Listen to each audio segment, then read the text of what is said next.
Assalamualaikum and a very good morning to Dr. Aimi. My name is Nazira binti Sufyan, representative from Group 4. Today we will present about the process scheduling in operating system. So my group members is Noratira binti Hasni, Mahira Lismadi, Navin Kumar and Muhammad Lokman. Okay, now for our introduction of our project, which is basically the primary aim of scheduling is to optimize the use of system resources such as CPU time, memory and input-output device. This due to achieve the high system performance and ensure the fairness in resources allocation across all the process. So, and the schedule algorithm determines which process that needs to run next based on the factors such as priority, CPU burst time and user-defined criteria. So basically when they are doing this, it's a crucial aspect of the operating system. So therefore, efficient of scheduling must balance system throughput, response time and fairness to ensure all process run smoothly. Now for our problem statement, which is the operating system itself is required to deal some various of tasks, different tasks that need to be arranged. Like for example, it had to deal so many input or output from any peripheral that connected to the PC itself, and all the peripheral is the interaction between the human and the computer, and or another example like multiple uploading and downloading file from any resources through the computer system. So therefore, the operating system had to make sure all these tasks need to be done as efficiently and deliver optimal performance to interface. All the tasks has to be organized by a certain system to avoid any traffic in task execution to reach the maximum potential of the computer system itself. Therefore, to improve the system performance to meet the user demands while enhancing the resource utilization to optimize overall system responsiveness. So there are various methods of scheduling algorithm needs to be explored and use it for beneficial of the operating system itself. Okay, now for our objective. So firstly, we have to create a program to implement different types of scheduling algorithm using C or C++. And second one, which is we have to understand the concept of each type of scheduling algorithm. Thirdly, to learn about the characteristic of each type of scheduling criteria. And last one, we have to understand the pros and cons different of type of scheduling algorithm itself. Assalamualaikum and a very good day. So my name is Noratira binti Hasni. I will be presenting about first come first serve. So first is the algorithm description. So FCFS is a basic scheduling algorithm used in operating system. It prioritizes tasks based on their arrival order. Process join a queue when they arrive and the processor execute them in the order they enter. The selected process run until it's finished or interrupted by input-output or a higher priority task. So here is a step-by-step description of the FCFS algorithm. So first, when a process arrives, it is added to the end of the process queue. And the number 2 is the CPU selected the first process in the queue of execution. And the number 3 is the selected process start executing and continues until it's complete its execution or it's interrupted.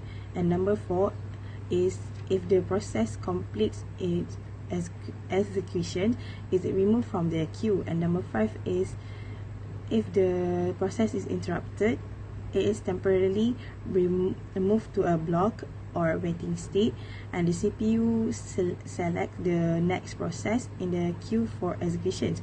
And step number 6 is once the interrupted process is ready to resume execution, for example, an input-output operation completes, it is moved back to the end of the queue. And the last step is the CPU continues selecting process from the front of the queue and executing them until the queue becomes empty. Next is the simulation result that have been run in online compiler, as you can see here. And next is the analysis about the simulation. So the first is the waiting time. So the waiting time represent the amount of the time a process has to wait before it can start executing for process 1. For process 1, the waiting time is 0 since it's the first process to arrive. Process 2 arrive after process 2, so it has to wait for the completions of the process, which takes 24 units of time. Similarly, process arrive after process 2, so it has to wait for the completions of process 2, which take 24 plus 3, which is 27 units of time. And next is the turnaround time. So the turnaround time is the total time taken by a process from the arrival to its completions. It includes both the waiting time and the burst time. For example, process 1 has a burst time of 24 and a waiting time of 0, so its turnaround time is 24. And then for process 2 has a burst time of 3 and waiting time of 27, so its turnaround time is 24 plus 27, which is 27. 24, which is 27. Similarly, the turnaround time for process 3 is 3 plus 27 equal to 30. And the next is the average waiting time. So the average waiting time is the sum of the waiting time of all the process divided by the total number of process. In this case, the sum of waiting time is 0 plus 24 plus 27, which is 51.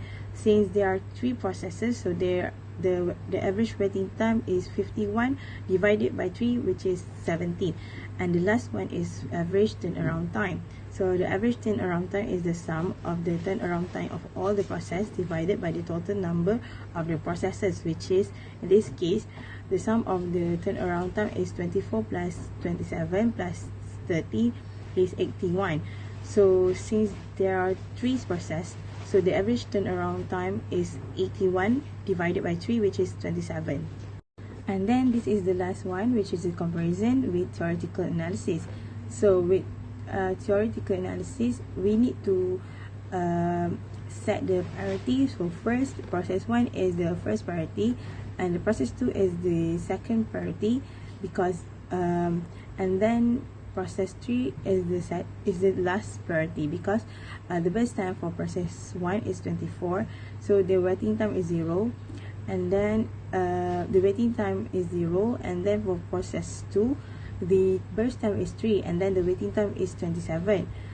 And then for the last process, which is process 3, burst time is 3 and the waiting time is 27. So for the theoretical analysis, I've made a Gantt chart for scheduling process, which is, we can see it from 0 millisecond until 24 millisecond is the process 1 being processed, and then process 2 continue with burst time 3, so the total is turnaround time, which is 27. And then the last process, which is process 3, run with burst time 3 and complete with 30 milliseconds. And then as you guys can see, the calculation for the first come first serve in theoretical analysis. So the first one is the waiting time, which is process 1 is 0 millisecond, process 2 is 24 millisecond, and then process 3 is the sum of process 1 plus process 2, and the total is 27 millisecond. And the second one is the turnaround time, which is process 1 is 24 millisecond, and process 2 is 3 plus 24, the total is 27 millisecond, and the last process is 3 plus 27, which is 30 millisecond. And we can see here the average waiting time, 0 plus 24 plus 27 divided by 3, which is 3 process, is 70 millisecond, and the average turnaround is 24 plus 27 plus 20 plus 30 is divided by 3, which is 27 millisecond. That's all from me. I will give to Nazira to present the next one. Thank you. Good evening. My name is Navin Kumar Selvam, and my matrix number is CN200109. So now I'm going to present about shortest job first (SJF). So what is shortest job first? So SJF is a scheduling algorithm that prioritizes process based on their burst time, which is how long they take it to complete. The process with the shortest burst time is always executed first. If a process with an even shorter burst time arrives while another process is running, the current process is interrupted and the new process takes the priority.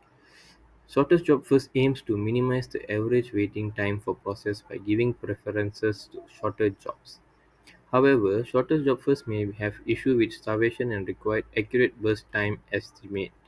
The algorithm works by maintaining a rally queue of process sorted by their burst time. If short, it's done first, and if it's long, it's done later on. Yes, so shortest job first is optimal for minimizing average waiting time, but may not suitable for real-time system or situation with uncertain burst time estimation. So next, I'm going to brief about the simulation result. Okay, so for example, the simulation we use the coding to execute the process and the burst time. By that we can simulate a shortest job SJF simulation to just understand what is shortest job first. So for this simulation I put the number of process is 4 and the burst time for each process is P1 7, P2 is 4, and P3 is 1, and P4 is 4. Burst time is all in milliseconds. So as we can see, we can get the table which is process P3 is done first because it has the shortest burst time, and the waiting time is 0 because it start at the first. So the turnaround time is 1. So for P2 is done next because it has a 4 burst time. Actually P2 or P4 can be run anytime, but for in this simulation case, because both of it has 4 millisecond burst time, so in this case the simulation has done go with P2. So P2 with a 4 burst time, and its waiting time is 1 because P3 done for 1. So P2 has to wait for 1 second to go to start P2. So that's why the waiting time is 1, and the waiting time is the turnaround time is 5. And next by P4 with the burst time with 4 millisecond, and it have to waiting time is 5 millisecond because P3 done for 1 second and P2 is done for 4 second. So P4 have to wait 5 second to start the process of P4, and the turnaround time is 9. And lastly P1, which has the most highest burst time millisecond, 7 millisecond. So it have to wait for 9 second to be start executed because P1 run for 1 second, P2 run for 4 second, P4 run for another 4 second. So it have to wait for 9 second to start P1, and the waiting time is 16 millisecond turnaround time. So the average waiting time from each process is 3.75 seconds, and turnaround time is 7.75 seconds. So I will give a simulation explanation for the waiting time. So process P3 had the shortest burst time of 1 millisecond and did not have to wait, resulting in a waiting time of 0 millisecond. Process P2 has a burst time of 4 millisecond and had to wait for 1 millisecond before it could start, resulting in a waiting time of 1 millisecond like I explained just now. And process P4 had a burst time of 4 millisecond and had to wait for 5 millisecond, resulting in a waiting time of 5 millisecond. And process P1, which has the longest burst time, which is 7 millisecond, and had to wait for 9 millisecond in resulting 9 millisecond. And from the simulation we can analyze a few things. The first one, the shortest job first algorithm prioritize process based on their burst time, executing the shortest burst time process first. The process with shorter burst time had lower waiting time, indicating that they could start execution earlier. The process with the longest burst time P1 had the highest waiting time and turnaround time because a longer overall execution time. The burst time is 7 milliseconds. And the average waiting time of 3.75 milliseconds indicates that on average process had to wait for that duration before starting an execution. The average turnaround time for 7.75 milliseconds, showing the time taken from arrival to completion for all the processes. So this is the result from theory, and this is the result for simulation. So for in theory, average waiting time had we plus with all the waiting time, and we get to divide by 4 because there's 4 processes and they have 4 millisecond. And the turnaround time in theory is 7.75 millisecond, and for simulation the average waiting time is 3.75 millisecond, which is similarly to the theory's waiting time. It's about 0.25 second delayed from simulation and theory. And for the next, the turnaround around time in simulation is similar with the theory. So that's all from my part. So this is about shortest job first in detail. So thank you very much. So now I will explain about the round robin. So round robin is a CPU scheduling algorithm that is widely used in operating system. It's designed to provide fair CPU time allocation to multiple processes or threads by dividing the available CPU time into equal times, which is called time quantum, and assigning them to each process in a cyclic manner. So the description about the algorithm of round robin is all the processes are added to be ready queue. At first, the burst time of every process is compared to the time quantum of the CPU. If the burst time of the process is less than or equal to the time quantum in the round robin scheduling algorithm, the process is executed to its burst time.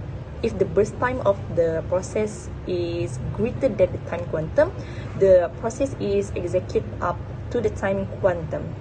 When the time quantum expires, it checks if the process is executed completely or not. On completion, the process terminates, else it goes back again to the ready states. Next, this simulation represents a scenario where there are 4 processes to be scheduling using the round robin algorithm. The arrival time and burst time for each process are provided, along with the calculated turnaround time and waiting time for each process. The average waiting time and average turnaround time are also provided as a summary matrix. So the average waiting time is 1.25. Average turnaround time is 4.75. However, it's important to note that there seems to be an error in the calculation of the turnaround time and waiting time for process 1. Negative values for this matrix are not meaningful and indicate an issue with the simulation or the way the calculation will perform. The correct calculation for process 1's turnaround time should be 4, which is arrival time plus burst time minus arrival time, and the waiting time should be 1, which is turnaround time minus burst time. These corrected values can then be used to recalculate the average waiting time and average turnaround time. So by addressing the error and recalculating the matrix, the accuracy of the simulation results can be improved. Next, the analysis of the simulation is in the corrected theoretical analysis. The waiting time and turnaround time are recalculated for process 1 to reflect positive value, which is indicate valid results. Comparing the simulation results with the corrected theoretical analysis, we can see some difference in the metrics. The simulation results may have errors in the calculation or data entry, resulting in negative values for process 1. These discrepancies emphasize the importance of ensuring accurate implementation and calculation methods in simulation. Based on the corrected theoretical analysis, the round-robin algorithm with a time quantum of 3 units shows higher waiting times and turnaround times are compared to the simulation results. The average waiting time and average turnaround time are also higher in the theoretical analysis. These differences may be attributed to variation in the implementation and calculation methods between the simulation and theoretical analysis.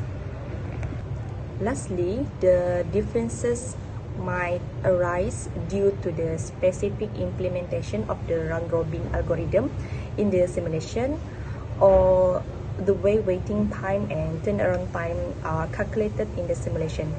It's important to ensure that the simulation is correctly modeling the scheduling algorithm and accurately calculating the matrix. So we can see here the comparing theoretical analysis with the simulation result. We can see there's some difference, which is simulation result, the average waiting time is 1.25, while the theoretical analysis is 2.75.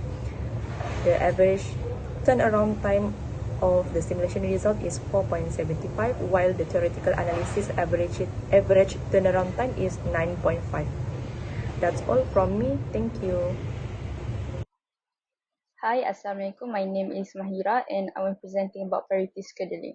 So the priority scheduling algorithm is a non-preemptive algorithm that schedules process based on their priority. So the process with the highest priority is executed first and so on. If two processes have the same priority, then they are executed in the order in which they arrive in the ready queue. The process C provided implements the priority scheduling algorithm in the following steps. First, the user input the number of process and the burst time and priority for each process. Next, the processes are sorted in decreasing order of priority. Next, the processes are executed one by one in the order of their priority. Next, the wait time and turnaround time for each process is calculated. And the last step, the output of the program is printed, which includes the order of process execution, the wait time and turnaround time for each process, and the average wait time and turnaround time. And this is the simulation result. The program correctly scheduled the process based on their priority values in terms of the process execution order.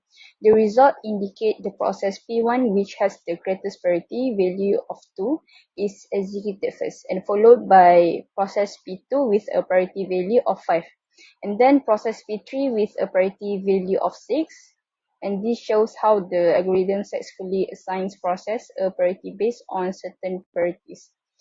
The program determines the wait time and turnaround time for each procedure before moving on to the specifics of the process. And the total of all the process burst time is the wait time for the process. The wait and the burst time of process are added to determine the turnaround time. And we can see from the output that the process P1 has a burst time of 4 units, a wait time of 0 units, and turnaround time of 4 units. Process P2 has the turnaround time of 7 units after having a burst time of 3 units and wait time of 4 units.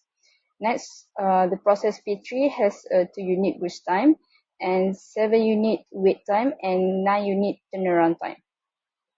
The processes with the greater priorities or low priority values are given shorter burst time, which leads to reduced wait times and turnaround times. And accordingly to an analysis of the result, this shows that the priority scheduling algorithm correctly gives lower priority tasks a higher priority, enabling them to run faster and cut down on waiting time.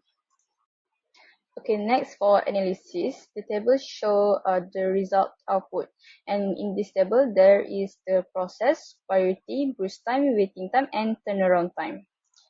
And next, a scheduling process diagram. And the average time for this process is 3.57 seconds. As we can see, several important things when we run the program output with the theoretical analysis of the priority scheduling process.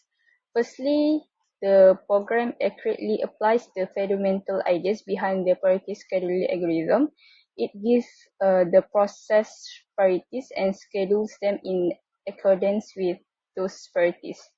The results show that the program successfully arranged the activity in ascending priority order. guaranteeing that the process with the higher priority is carried out first. And the output of the program and the theoretical analysis may be compared, and it indicates consistency in the process execution sequence. Based on their priority levels, the program runs the processes in the following order: P1, P2, and P3, which is consistent with the desired result. This shows the algorithm technique for prioritizing processes is carried out by the program in an effective way. Additionally, the programs calculate with wait time and turnaround time match the theoretical predictions. The turnaround time is computed by multiplying the wait time by the boost time of preceding operation, which determines and wait time for each process. These figures are correctly calculated by the program, proving the accuracy of the time calculation used in the process. And lastly, when we reflecting on the strength and weakness of the scheduling algorithm, including priority scheduling, several aspects comes to light. One of the strengths of the priority scheduling is its ability to prioritize process based on assigned priorities, ensuring that higher priority process are executed first. This can be advantageous in scenarios where certain process require immediate attention or have higher significance. But priority scheduling has its weakness. One such weakness is the potential for lower priority process to experience starvations. If lower priority process have significantly higher bridge time or face a constant influx of higher priority process, they may be preempted continuously, leading to unfairness and prolonged waiting times. Balancing the prioritization of high priority process with the fairness consideration for all process is crucial for an effective scheduling approach. So at the end of our project, so what we can conclude, which is OS scheduling algorithm are based on specific requirement and constraint of the system itself. And second one, which is different scheduling algorithm have their own advantages and disadvantages. And for example, I can give, which is FCFS. It's easy and straightforward, but the result is longer average waiting time for process if longer process arrive early in the ready queue. And the second one, which is SJF scheduling, which is resulting in smaller waiting time but require more knowledge of execution time and can result in starvation of longer process. And for the round robin scheduling, which is balanced in terms of fairness and responsive, but can lead to higher context switching overhead and lower system throughput. And the best scheduling algorithm is depend on the requirement and constraint of the system itself. And lastly, our system is valuing the fairness and responsive may prefer on round robin, while those seeking simplicity and predictable may prefer of FCFS algorithm.